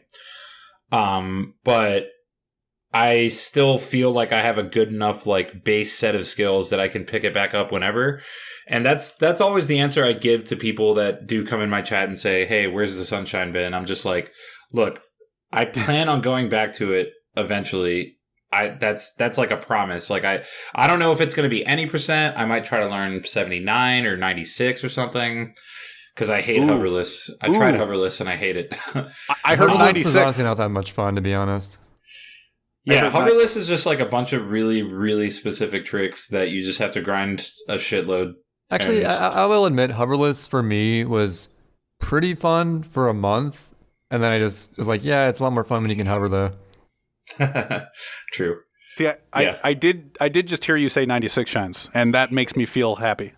It's a distinct possibility. Sid with that. I think, because as far as any percent, I do want to keep grinding it, but it's kind of like, all right, I've played this category for 4 years and I got to 119, which is a respectable time, but yeah, my trajectory doesn't really indicate that I'm going to suddenly break through and get 118, 117 really quickly. So I feel like it makes more sense if I am going to get back into Sunshine to pick up a different category. And logically, it just, if I'm eventually going to try to progress to 120 shines, which I might in the future, it would be, 79, 96 probably, and then 120. So that's the future plans once I do go back to Sunshine. But at the moment, I'm really enjoying. So I didn't really talk about Mario 64. After I learned Monkey Ball 2 and got to a decent time pretty quickly, I figured, okay, I can keep grinding Monkey Ball 2, but then I'm going to have to learn all these pause strats. I'm going to basically, the return that I was getting for the amount of time I was putting into the game, there was a huge drop off in Monkey Ball, because at that point I got a 44 in story mode all levels, which isn't, again, a great time, but it's decent. And for me to really improve that time, I would have to start learning all types of really difficult strats.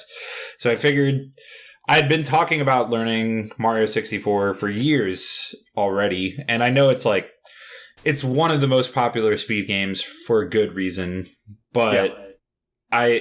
I'd always been of the mindset of, Sunshine is just the better, it has the smoother movement, it's a better speedrun game. But I was saying this without having run 64, so it's obviously a very biased, uneducated opinion. And so I figured it's about that time to pick up 64, where I'm not really motivated to go back to Sunshine right now. I'm kind of at the point with Monkey Ball 2 where I don't want to grind because the returns are going to be very small. And so that became the point where I was like, all right, I'll finally dive in on Mario 64, which I've been kind of talking about doing for years. And it took a while for me to really start liking it. But once it kind of clicked, then a couple weeks in, I was like, this game's actually really dope. And I will not take back that I still think Sunshine has smoother movement overall and has... as far as just the gameplay is concerned, I think both games are very, very similar in terms of how good they are, especially at the highest level. They're both extremely technical. They both have really good momentum retention. It's just the movement of both speedruns is what really, really drives it, and what you have to get good at in order to be a top player at it. But Sunshine does have a lot of drawbacks as a speed game that 64 doesn't. What? Wait, you mean RNG is not your favorite thing to deal with? RNG, the bosses are all pretty much terrible. Like it's I can get behind that. There's a few levels that are just garbage, even if like the movement is fun. Like the levels are just badly designed. Like I think SM64 clearly has better level design overall. I would agree, and I've never played 64. So that's what I like. I have to take it back a little bit on, because I used to just unequivocally say, hey, Sunshine is easily a better speed game than 64. All the 64 heads just don't know what they're talking about. After playing 64 for a few months, it's close. It's close. I get it. You can't, even as a Sunshine player, you can't like die on that hill too hard. Like, yeah, you gotta admit that there's some drawbacks for sure. That's kind of funny, because I actually, part of the reason I picked up Sunshine, it was probably for like multiple reasons, but other than being a childhood game that I played, I always thought of it as the underdog game to 64, and just thought, well, even though maybe it's not as good as 64, I think it deserves more attention, so I'll play it. Yeah, I actually feel like I had a little bit of that as well when I was first deciding a speed game to run, because I knew 64 was already insanely popular in 2015, like Siglemic and stuff. It was already huge. Oh yeah. So I figured if I could pick a similar but not as popular game, give it some love. Yeah, the differential in popularity between Sunshine and 64 was at an all-time high in like 2012. Almost no one played Sunshine except for like Samurai Man, but 64 had all kinds of activity. But nowadays, Sunshine's pretty popular as well, so yeah, it's definitely balanced out a little bit for sure. Mm-hmm. So you were talking about the chat, like asking you for Sunshine, and I'm not necessarily saying they were being annoying about it or anything like that, but doesn't that, like, being from Melee and like transitioning to speedrunning, doesn't it feel good that now, after however much time you've invested into Sunshine, and probably, I assume that while you were playing Sunshine, there were people being like, why aren't you playing Melee? You know? Doesn't it feel good that after playing Sunshine and taking a break from Sunshine and playing like 64 or Monkey Ball or maybe even Melee, that you're getting messages now being like, oh, when's Sunshine coming back? It does, except for, and honestly, this is part of what kept me running Sunshine so long, despite not being all that good or improving all that fast, was Sunshine has always kind of done better on my stream than Melee, which is surprising. But I think, so I actually want to discuss this with you guys, because this is an interesting subject to me, where it's really weird that Melee is such a dynamic competitive game, right? Like new situations can happen every time you play a match. And yet, it's for some reason less compelling to watch Melee as, I guess it's just because it's like, when you're watching a Melee stream as like a home stream, it's going to be just friendlies, right? People are just playing friendlies. There's nothing really on the line. Yeah. Whereas a speedrun is always the same thing pretty much over and over and over. And yet people are so compelled to keep watching it, which I assume it's like a psychological thing of, it's always, you know, people are like, oh, this could be the run. This could be the PB or the world record. And so that's what kind of keeps them hooked into watching a run. But it's always been interesting to me that, like, despite Melee having like new stuff happen constantly and being way more dynamic, way more changing, people will still prefer to watch a speedrun that's the same thing over and over. Like, I guess just what are your guys' thoughts on that? Yeah, I've always put it as speedrunning, especially as the speedrunner, not just the viewer, because the viewer can leave whenever he wants. As a speedrunner, you're gambling in a sense, not your money, but your time. So it's like, okay, well, if I put in this much time, I expect this return, but also I can never PB. So it's like you're taking a gamble there. And people love to watch that gamble and see, like, okay, if I keep watching, maybe this will be the run. Okay, he reset. This will be the run. Now that I'm watching, because the universe revolves around me, this will be the run, and I'm going to watch it. Yeah. Whereas for sure. friendlies, even though Melee, as you said, it's much more dynamic. It's a PvP situation. An essentially infinite number of things can happen. But there's not really like that hook to it that speedrunning has, where it's like speedrunning, it's like I could be here for the god run to be so crazy. Oh my god. But Melee, sure, like a crazy combo could happen. All sorts of jank can happen, of course, in Melee. But I I don't know. I guess like when you're actually playing Melee, you definitely feel much more like in the moment versus just like sort of watching it passively. You may not like know what's going on in both of their minds, and it's not the same, I guess. See, I feel like friendlies in Melee, it could be in some people's mind comparable to doing PB attempts or whatever, but like doing speedruns is the tournament. Where it's just like, if you're sitting at home playing Super Mario Sunshine, this could be the PB. You don't have to wait for like a GDQ marathon. Like that's not, like that's more viewership, obviously, but it's not more like interesting from a PB perspective, maybe. But friendlies at home is definitely a step down from a tournament that is happening, that is going on. Yeah, I guess like, it's like friendly streams are kind of the practice stream. Of like, if in a way. Although I definitely practice. Put friendlies as more interesting than practice. Yeah, for sure. Honestly, not a lot of people necessarily feel that way. Even I'll be playing someone legitimately good in Melee on NetPlay or whatever on my stream, and still average less viewers than if I was doing just a practice stream of speedrunning, which is kind of crazy. That's interesting. That's an interesting stat. Yeah, so it's like I started this whole thing off with. It's always been kind of the case ever since I started doing speedruns regularly on my stream. People literally came up to me at Melee tournaments and said, "I love your Sunshine streams, dude." And it was just so weird to me. I was like, "Really?" But that is also reassuring, right? It also depends on the player. Like if you have a chill stream and you're just like hanging out doing resets or whatever, like people can just hang out and do whatever. But I guess the same kind of spirit can happen during Melee streams that you're playing with some random net player, and you can like talk about the game or talk about whatever's happening in life and just go on. So I don't really get that, but I don't know. Speedrunning's an interesting kettle of fish.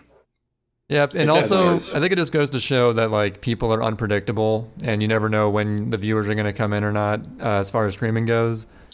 But like, it actually, as like a joke, used to be referred to 120 shines as like the sellout category, because 120 shines, back when I was actively playing it, is probably one of the easiest ways to get viewers.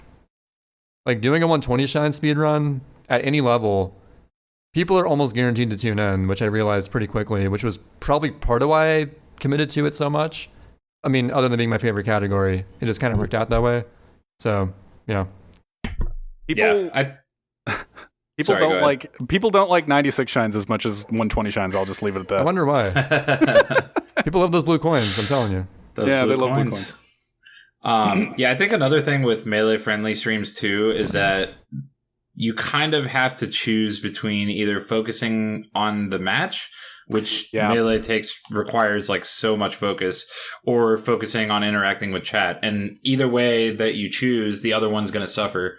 Whereas speedruns, there's so much muscle memory that unless you get like deep in a run and you need to like focus because you're nervous or whatever, like generally speaking, especially the first like third of a run is just, you hardly need to pay attention to the game. It's just muscle memory doing it for you. See, I don't even think it's necessarily that. Like speedrunning as a whole, maybe, but like Sunshine it caters itself so much to chat interaction where people shit on the fact that the intro, and now we have actually cut it out now. I wonder what you think about that, but I'll get to that in a second.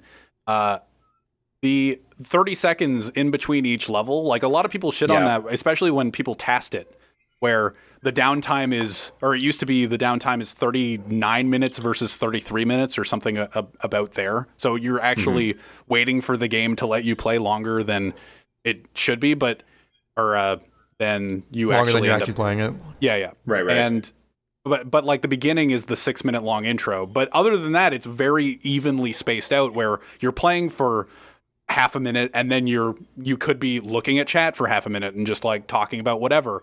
And like focusing on the game is important, especially higher level speedruns, but like especially when the game just gives you 40 seconds to sit there and talk, why not? Yeah, Yeah, for sure. I've noticed with 64, because 64 has way less downtime. It's definitely harder for me to interact with chat, even though there's still the muscle memory aspect with 64. But I just have much less time to look at chat in between stars or whatever. Yeah, I wasn't even thinking of that. I guess Sunshine really does strike that balance between chat activity and intensity in a way. Whoa, that's sick thing you just did. That's insane. It's like, yeah, I get to sit here for half a minute and acknowledge this comment that you said that I was really good. And Yeah, then, for sure. like in Melee, if you spend, anywhere from 2 minutes to 5 minutes doing a match, you're not reading chat for that entire period of time. So it's like, the streamer Right. noticed me. I'm in the chat.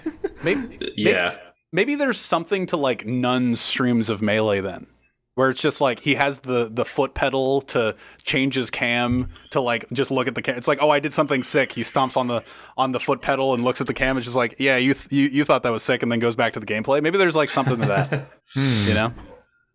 Yeah, could be. Maybe he's reading the chat when he looks at the camera. He just has the chat right under the camera. He's just using that time. The streaming meta is evolving. So I did touch on it. Maybe we can have like a minute of your thoughts on Hacked File or like Peach File or the changes to Sunshine. I like them for sure. I was, for whatever reason, kind of a purist. Like when that vote happened like a year and a half ago or something for I think it was Race File. I actually voted no.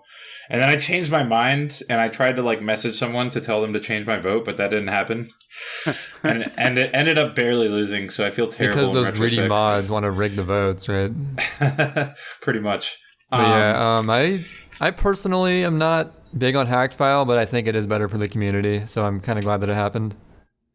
Yeah, like I see both sides of it, and I don't mind the intro that much because I'll just use it as my opportunity to take a break anyway. Like taking breaks for both my hands and like if I need to use a bathroom or whatever. There's a lot of like good reasons to take regular breaks while you're streaming, and that's like built into Sunshine with the intro. So Sid and I mentioned this before, but we never even thought about the intro being a deterrence until we started streaming. Yeah. Mm-hmm. And people were like complaining about it, and we're like, huh, okay, well, I never complained about it, but okay.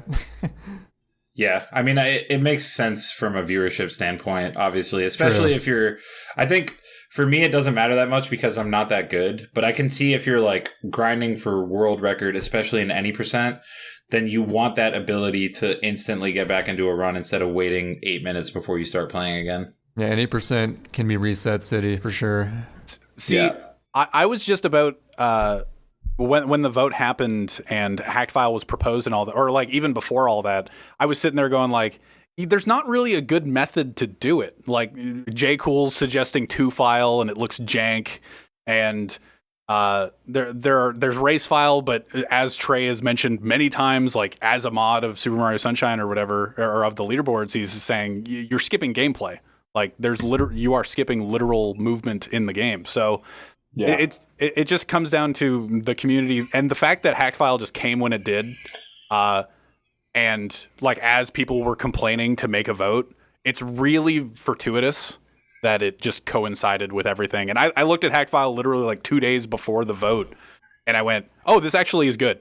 Okay, like, and I was like you for however long, with the purist mindset of Super Mario Sunshine. It's just like, yeah, skipping the intro feels gross, and I use it for 3 minutes to talk to chat anyway. So who really cares? But I like even now I don't use Hacked File, but I look at it as like, oh yeah, I totally understand. Nindide doesn't want to watch the cutscene 70 times in a row and invest that much time. So yeah, at a certain point you feel kind of weird. You're sitting there like, I don't want to gatekeep players that are better than me. Right? That makes sense.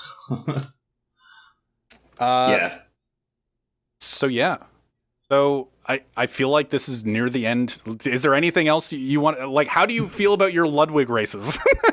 Are you winning most of them? Wait, what'd you say, Trey? Are you winning most of those races? Yeah, I've actually only lost once. Oh, hell yeah. So far out of like 5 or 6 races that we've done. Ludwig is an interesting case because I can't really tell what his motivation is, because sometimes it seems like it's purely, how much can he entertain his stream and how many subs can he get or whatever. But then other times it's like, this guy really wants to beat me actually. And this guy's actually, like trying some crazy stuff. He's actually grinding a little bit. So it's kind of in that weird in-between spot. But I feel like ultimately his stream mainly has the purpose of entertainment.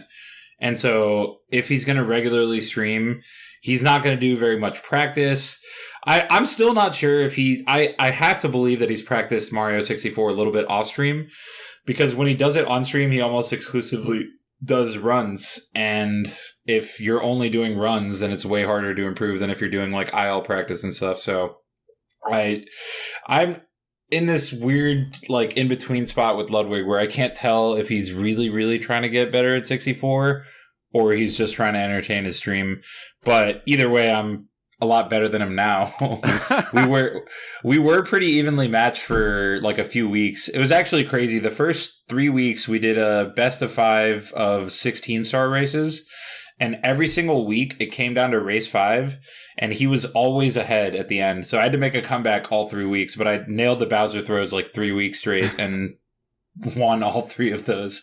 Conspiracy theory: Ludwig intentionally rigged those races to be best of 5 to get more viewers. Could be. I don't know. See, that's also crazy to me, because even if we tried to rig this, that's hard to do. Like one of us could just accidentally like mess up like BLJs when we were supposed to be ahead or whatever. Like no. It was just kind of like crazy. Okay, this time I'm gonna intentionally get the BLJ to work. This time I gotta make sure. But the races are really fun. We haven't done one in like a month now, almost. Or I think the beginning of the month was the last time we did one. And that was a 70-star. And I beat him. I was beating him so handily in the first race that I offered for every 5 subs that I got, I would stop for 10 seconds and just chug a White Claw. Oh, that's genius. And I did that. I got like 40 subs that way. So I probably lost like well over a minute and probably a few brain cells as well. Has it? And then he still was so far behind that he challenged me to a run back. Like he just reset and was like, "Let's do one more, and if I lose this one, I'll gift you 100." And that's how I got 100 subs that night. Booyah! Has it like inspired you to get better though? It definitely has, because I know that it's good for my stream, first of all, because we do like squad streams. Obviously, there's a ton of like run over from his stream that end up watching my stream from that. And I feel like I've established like some level of being like a decent gamer, whereas Ludwig is part of Ludwig's shtick almost is that he's very average at a lot of games, even though I think he's better than he lets on a lot of times. But I think because I'm like, I'm this pro melee player, I'm like, most people expect me to beat him. And I'm like, I can't like, then go lose to him. So I gotta grind a little bit here and make sure that doesn't happen. I wonder how much being good at something like melee or a competitive fighter translates to speedrunning where it's a solo effort. I feel like there's a bit of like carryover, but it's not much. I think they're ultimately like pretty different skill sets. Yeah, I'm sure like the main thing that translates over is like the precision of your inputs and stuff. Yeah. Like I'd say kind of the way that you practice is really important in both. And if you're good at practicing in melee, then you're probably good at practicing speedruns as well. Yeah, which I suck at both, by the way. It is odd watching like the Ludwig races and everything, like you and Ludwig racing, because whenever I watch like Guy 2000, who's a really good Super Mario Sunshine player nowadays, for anyone who doesn't know, Nindide, World record holder. Yeah, world record holder right now. He's insane. Nindide, Ouija, like watching all of those players as someone who is, I guess, 31st at this point. And when I say I guess, I am specifically 31st. I'm around 31st best. I don't really remember. I do that all the time. Where it's just like, it's about this exact number that I am. Which means I know exactly what it is, but Because I know exactly what it is. But as that place, I look at those players and I'm like, I don't want to do this. Like, I really don't want to do this. But then I watch somebody like Ludwig playing not even necessarily Super Mario Sunshine, because he hasn't played Super Mario Sunshine. Super Mario 64, I watch him and he's not very good, like in comparison to a lot of good players, but I'm sitting there going like, God, I want to speedrun now. Why do I want to speedrun now?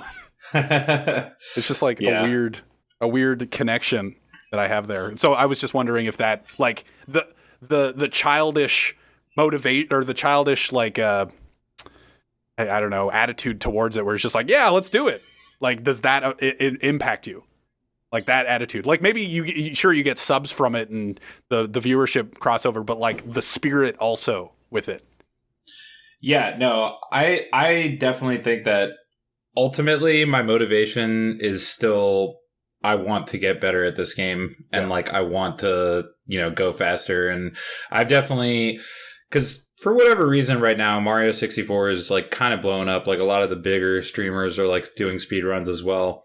I literally was watching Mitch Jones earlier today speedrun Mario 64, and I was just thinking to myself, how the hell does this guy have a better PB than me? Like I need to get back on the sticks and show that I'm actually the better player than him. So I think that's definitely a huge motivating factor still. And I love that speedruns can kind of have that duality of like, yeah, you're competing against yourself in a sense and you're trying to improve your own time, but there's also the competitive aspect against other people as well. So that's really cool. Yeah, see, no one likes to get bopped, but at the same time, if you don't get bopped, you never improve that much.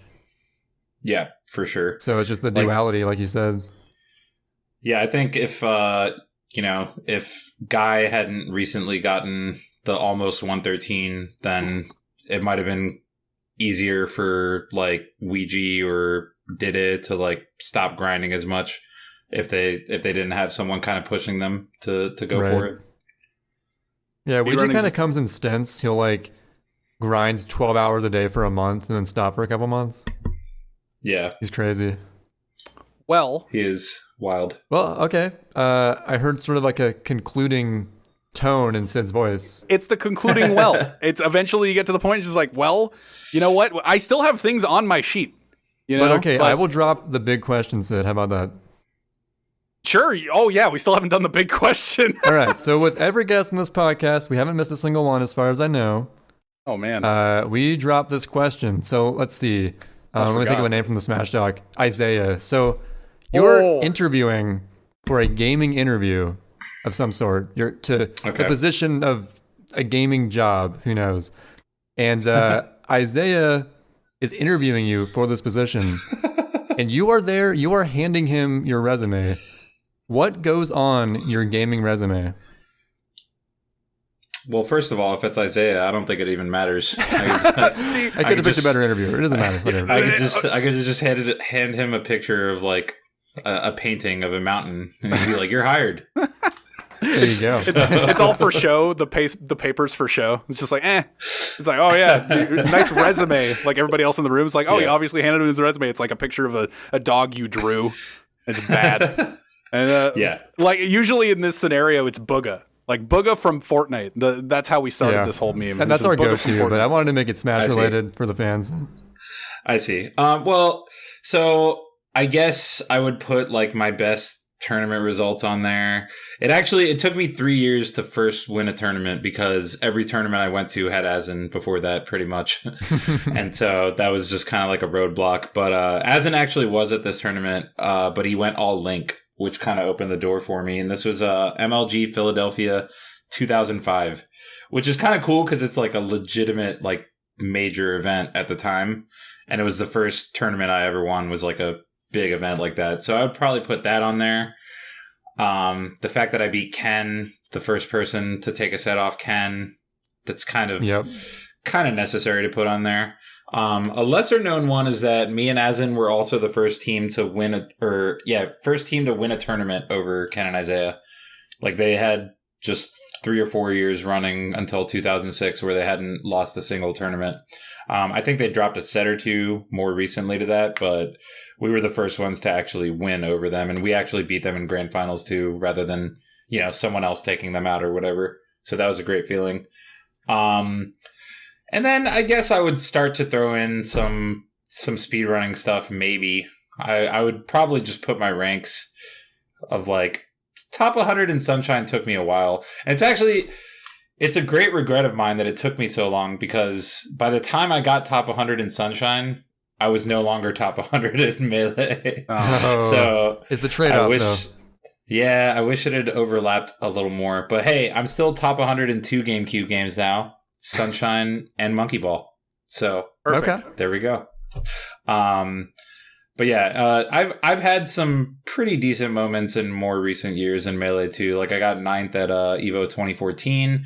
That one still kind of haunts me though, because I was so close to top 8 and playing on that big stage and everything. But it's been a decent run overall with Melee, and I'm actually still planning on making like a legitimate comeback to Melee this year, but coronavirus has kind of put a damper on that for a little bit. So. Yeah, that makes sense. Gonna commentate more online tournaments?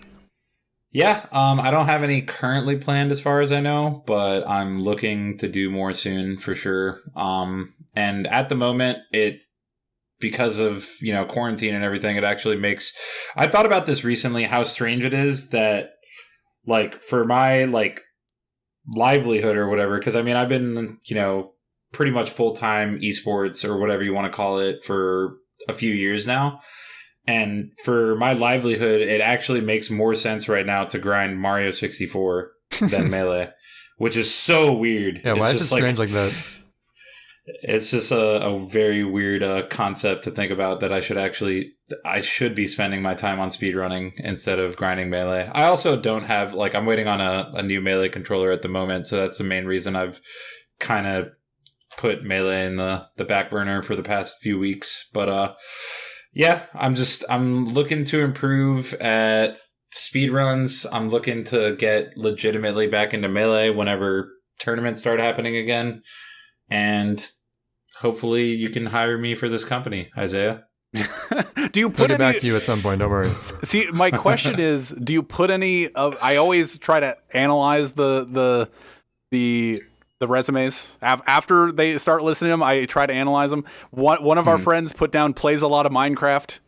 I don't know if that's fun of that point every episode. I have to make fun of them every single guest we have. Another quota we have. That's not something. It doesn't matter. I could be literally interviewing for a job at Minecraft, and I still wouldn't put that on my resume. I play a lot. A job at Minecraft. But do you put your commentary prowess? Do you put the amount of time you put into commentary on a gaming resume? I don't know. I think it highly depends on what the position would actually be. If it was like a pure gaming job position, then probably not. I probably wouldn't put the commentary stuff on there. But if it was like a more behind the scenes type job, then yeah, I would probably list the commentary. Yeah. Because I don't, like, I've done a bunch of Super Mario Sunshine, obviously not as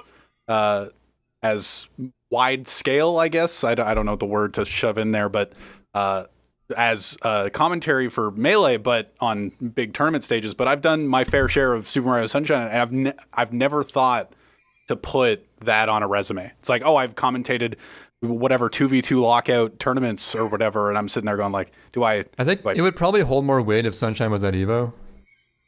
Yeah, you know what? That makes sense. One Sunshine at Evo. That's all I'm wanting. Soon it'll replace Melee. They have like the My Little Pony game now, so anything's possible. Apparently that game's pretty hype. I might tune into that. I've heard that too, actually. Yeah, them's fighting hurts. Man. Great. It looks kind of... I was watching Toph the other week actually play it, and I was like, you know what? This actually looks kind of sick.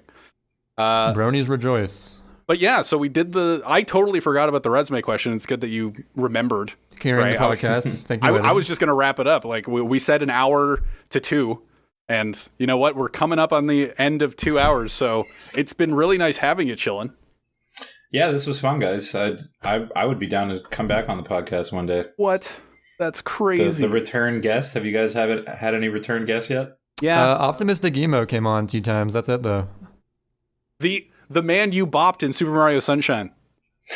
True. I did. True. I'm actually very grateful to him though, because I did a run for GSA at Smash and Splash last year. Oh, that's right. And he commentated when no one else would. I remember Red. I asked Red. I was like, "Dude, commentate for me." He's like, "No." I was like, "Come on, man, you're leaving me up there on my own." And then Emo saved the day. Yeah, Emo's got everyone's back. Don't worry. For sure. I thought it was really funny having Vish commentate Sunshine. That was my highlight. That was hilarious. I specifically told, he was like, "I don't know anything about the game, dude," and I was like, "That's the beauty of it." Yeah. Dude, I commented in Monkey Ball at GDQ before, and I never played that game before. But it's pretty straightforward. You just roll a monkey in a ball. So yeah, if you understand like games as a whole and you're good at talking, then you can pretty much commentate anything. True. So yeah. So I guess we're gonna wrap it up now. Everybody keeps talking, but I'm cool Wrap with it up that, I for guess. us, Sid.